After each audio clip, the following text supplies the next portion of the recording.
अक्षरामध्ये त्याचा उल्लेख केला गेलाय, हे कुणी नाकारू शकत नाही. कोण आऱ्यागेऱ्यात या ठिकाणी ते पुसू शकत नाही. आणि म्हणून आज जो काय या ठिकाणी आक्रोश आपल्या सर्वांना पाहायला मिळतोय, गेल्या अनेक महिन्यांपासून सगळेच लोक हे काही गोष्टी सहन करत आलेले. कोण या ठिकाणी पक्षाच्या जीवावर नाचत असेल, कोण समाजाच्या विचार जीवावर नाचत असेल, परंतु मला आपल्या सर्वांना सांगायचंय की या महाराष्ट्र याला साक्ष आहे, सांगली जिल्हा साक्ष आहे की ज्या नेत्यांचा नामोल्लेख या ठिकाणी आम्ही केलात, त्या नेत्यांनी कधीही समाजामध्ये लोकहितासाठी काम करत असताना, गोरगरिबांची सेवा करत असताना कधी जात धर्म पाहिला नाही. येईल त्या प्रत्येक जातीचा धर्माचा माणूस छत्रपती शिवरायांच्या विचाराने, फुले शाहू आंबेडकरांच्या विचाराने, अहिल्याबाई देवी होळकरांच्या विचाराने येईल त्या माणसाला मदत करणं, ही ज्या काय आपल्याला संस्कारामध्ये जी शिकवण होते, त्या शिकवणीचं प्रत्यक्षपणे पालन करत या सगळ्या दिग्गजांनी सांगली जिल्ह्याचं आणि महाराष्ट्राचं राजकारण केलं. आज आम्हा सर्वांना अभिमान आहे की आम्ही सुद्धा छत्रपती शिवराय आणि फुले शाहू आंबेडकरांच्या विचारांबरोबर या सांगलीतनं आणि महाराष्ट्रात काम करत असताना सर्व जाती धर्मातील आमच्या बांधवांना सोबत ठेवून त्यांना ताकद, त्यांना त्यांचे प्रश्न सोडवून या सांगली जिल्ह्यात आणि महाराष्ट्रात काम करतो. याचा मनापासून आम्हा सर्वांना अभिमान, गर्व आहे. आणि म्हणून माझ्या आपल्या सर्वांना विनंती आहे, विशेषतः या ठिकाणी माझ्या सर्व जाती धर्मातील बांधवांना विनंती आहे की कोणतरी या ठिकाणी आपल्याला चिटवून जर स्वतःची राजकीय पोळी भाजवत असेल तर त्याला बळी पडू नका. आपल्या हा महाराष्ट्र, आपल्या जिल्ह्याला जी परंपरा आहे, त्या परंपरेत जतन करत आपण सगळं या राजकारण हे बाजूला ठेवून, जर चुकीचं काही घडत असेल तर ते चुकतंय आणि जर चांगलं काही घडत असेल तर ते योग्य आहे हे म्हणण्याचं आपण धाडस ठेवलं पाहिजे. कुठल्याही कुणाच्या कुटुंबावर बोलण्याचा अधिकार हा कुणालाही नाही. आणि म्हणून स्वर्गीय राजाराम बापूंनी या महाराष्ट्रासाठी केलेलं योगदान हे आपल्या सर्वांसाठी किती महत्वाचं आहे ह्याची जाणीव ठेवून या ठिकाणी आपण तुम्ही सगळे मोठ्या संख्येने या निषेध मोर्चात सहभागी झालात, त्याबद्दल या ठिकाणी आपल्या सर्व कार्यकर्त्यांचा मी आभार मानतो. राज्यातनं अनेक नेते मंडळी या ठिकाणी उपस्थित आहेत. माझी प्रसार माध्यमांना या ठिकाणी नम्रपणे विनंती आहे, मी पदयात्रेमध्ये होतो, स्टेजवर आहे आणि मला माझी सोनीरा सहकारी साखर कारखान्याची जनरल बॉडीची सभा आहे, त्याचं 15 दिवसापूर्वी या ठिकाणी नोटीस निघालंय, नाही ते परत विश्वजित कदम स्टेजमधून निघून गेले. मूळ मुद्दा राहायचा बाजूला आणि हीच बातमी. तर ही बातमी करू नका. मूळचा मुद्दा जो आहे, ज्या मुद्द्यासाठी ही सगळे लोक आज कुणी आपल्या घर दार सोडून या ठिकाणी आलेले आहेत, त्यासाठी महाराष्ट्राचे अनेक दिग्गज नेते ज्यांनी 30-40 वर्ष महाराष्ट्रात काम केलं, असे अनेक नेते मंडळी या व्यासपीठावर बसलेले आहेत. ह्या सगळ्यांचं मनोगत आणि भावना आपण निश्चितपणे येणाऱ्या वेळात ऐकाल.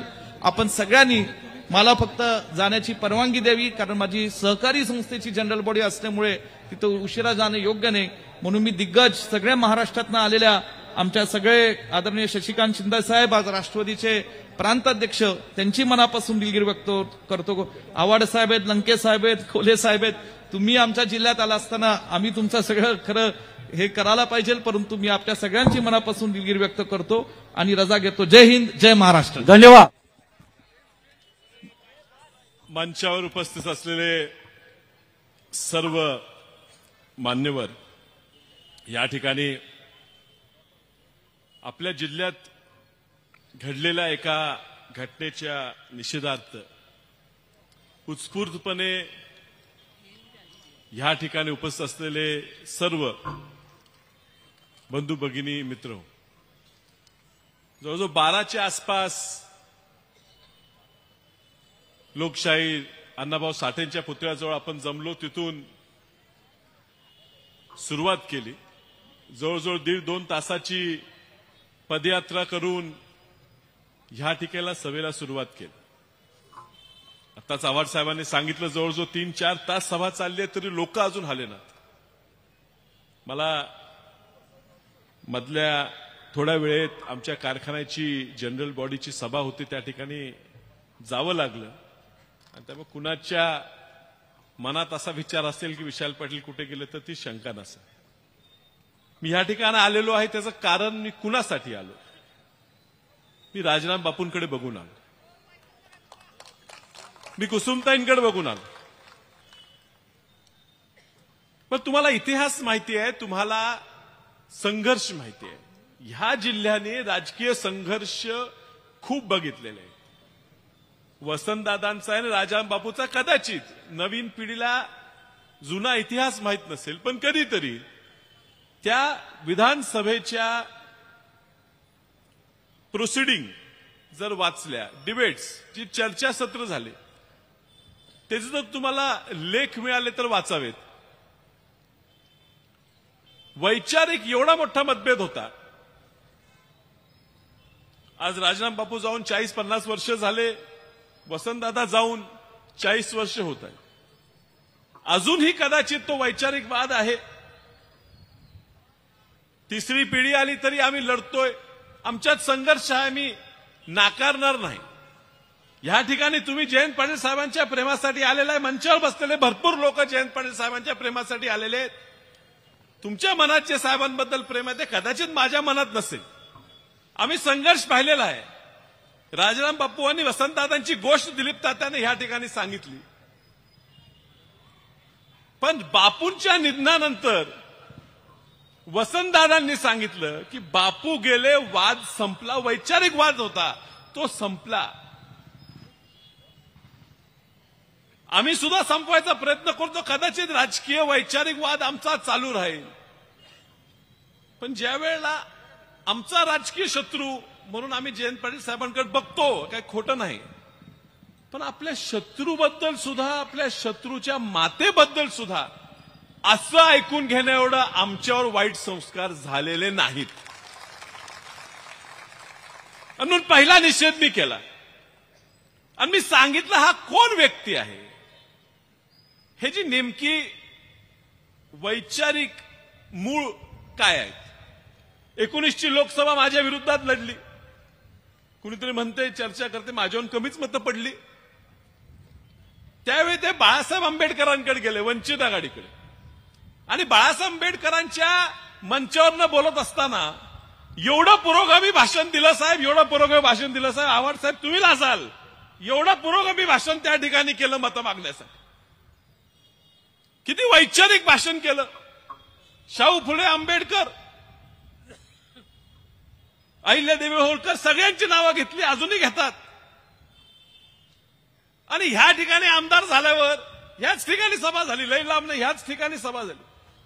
आणि ह्या ठिकाणी सभा होत असताना युटर्न, म्हणजे एवढ्या लवकर माणूस एवढा पलटी मारू शकतोय मला कळलं नाही. मलाही आश्चर्य वाटलं, एवढा युटर्न.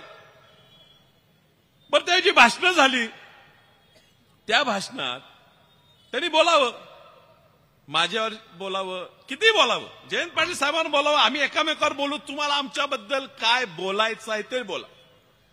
पण ह्या ठिकाणी उल्लेख त्यावेळी त्या व्यक्तीने केला की वसंतदादांनी आणि राजाराम बापूंनी ह्या जिल्ह्यासाठी काय केलं. वसंतदादांनी काय केलं हा प्रश्न इथं विचारला सांगलीत. दुर्दैव आहे की जातीच्या कारणासाठी तुमची डोकी भ्रष्ट करून, बुद्धी भ्रष्ट करून, तुम्हाला येडं करून समोर बसवलं आणि तुम्ही बी टाळ्या वाजवा लागला. अहो, ज्या व्यक्तीने स्वातंत्र्य देशाला मिळवून दिलं, छातीवर जो गोळी खाल्ली, पुरोगामी महाराष्ट्र निर्माण केला, त्या व्यक्तीबद्दल तुम्ही बोलता. मलाही खूप राग आला, मलाही काहीतरी बोलायचं होतं, पण पुन्हा लक्षात आलं हा व्यक्ती जो बोलतोय ना त्याच्या मागे कोण आहे महत्वाचं आहे. आज जे ह्या राज्याचं नेतृत्व करतात, 6 वर्ष मुख्यमंत्री आहेत ना, 6 वर्ष मुख्यमंत्री, 2.5 वर्ष उपमुख्यमंत्री, आणि वसंतदादांनी जे केलं, राजाराम बापूंनी जे केलं, यशवंतराव चव्हाण साहेबांनी जे केलं, जे दूरगामी निर्णय घेतले, मी तो उल्लेख केला. शिक्षणासाठी वसंतदादांनी त्यावेळेला इंजिनियर पोरं आपल्या गरिबाची झाली पाहिजे म्हणून धोरण केलं. आजही परदेशात सुद्धा त्या मायक्रोसॉफ्ट, इंटेल, AI आज नवीन नवीन आल्या, त्या ठिकाणी काम करणारी पोरं आज महाराष्ट्रातल्या गरिबाची पोरं त्या ठिकाणी, ती जात बघून नाही, प्रत्येक जातीची पोरं त्या ठिकाणी शिकतात. ही धोरण आणलं म्हणून, पाणी अडवा पाणी जिरवा धोरण आणलं. पण आता ह्यांच्या विरुद्ध बोलायची गरज का पडली? कारण तुम्ही 8.5 वर्ष मुख्यमंत्री, उपमुख्यमंत्री राहून सुद्धा एकही ह्या राज्याच्या फायद्याचा निर्णय तुम्हाला घेता आला नाही. म्हणून जे मोठी लोक आहेत त्यांच्यावर बोलायचं, मात्र बोलताना संस्कृती जपायची, सुसंस्कृत स्वतःला म्हणवून घ्यायचा आहे, म्हणून अशी पाळलेले प्राण्यांकडनं बोलवून घ्यायचा हा प्रकार चाललेला.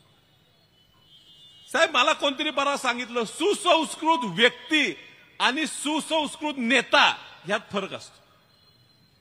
सुसंस्कृत व्यक्ती व्हायला काय लागतंय, पण सुसंस्कृत नेता व्हायला आपल्या भोवतीची लोक सुद्धा तशी सांभाळावी लागतात. तुमच्या भोवती जी फिरणारी आसपास भरणारी माणसं आहेत, जे एजंट लोक फिरतात, जी तुमच्यासाठी भुकणारी लोक फिरतात, ती बघितली तर तुम्हाला सुसंस्कृत नेता कुणी म्हणू शकणार नाही. आणि म्हणून आज आलेलो आहे, आमच्या सगळ्यांच्या तुमच्या सगळ्यांच्या भावना कुठेतरी आपण एक आलं पाहिजे. मला काल कोणतरी एक स्टोरी सांगितली, गोष्ट सांगितली की कौरवांचं आणि पांडवांचं भांडण चालू होतं, युद्ध चालू होतं, आणि गंधर्वाच्या चित्रसेनानं हस्तिनापूरवर हल्ला केला. आणि हस्तिनापूरवर हल्ला केल्यावर कौरव आणि पांडव एकत्र आले आणि त्या चित्रसेनाचा पराभव करून हस्तिनापूर सुरक्षित ठेवलं. आता पुन्हा नंतर भांडले, परत महाभारत घडलं. तर आता शशिकांत शिंदेचा तुम्ही आहे, तुम्ही आता अध्यक्ष आहे, आमचं महाभारत कदाचित आमच्या जिल्ह्याचं चालूच राहणार, हे पुढे राहणार. साहेब कधी कधी आमचा कार्यक्रम करायचा प्रयत्न करणार, हे आम्हालाही माहित आहे. माहित हा पुरोगामी विचार टिकवायचा आहे म्हणून आम्ही एकत्र आलेलो आहे. कुणाच्या वाढ व्हायला लागले म्हणजे आम्हाला जरा सुद्धा वाईट वाटत नाही. हा जिल्हा, हे राज्य चुकीच्या दिशेनं चाललंय हे जो वाईट वाटते, म्हणून आम्ही सगळे एक आलेलो आणि आम्ही एक राहणार. खूप बोलायचं आहे, मात्र जरा मी उशीर आल्यामुळे मला नंतर तुमच्या प्रमुख वक्त्यांच्या नंतर बोलावं लागलं, याबद्दल तुमची क्षमा मागतो आणि लवकर माझं भाषण आटोपतं घेऊन आपल्या सगळ्यांची रजा घेतो. नमस्कार. धन्यवाद.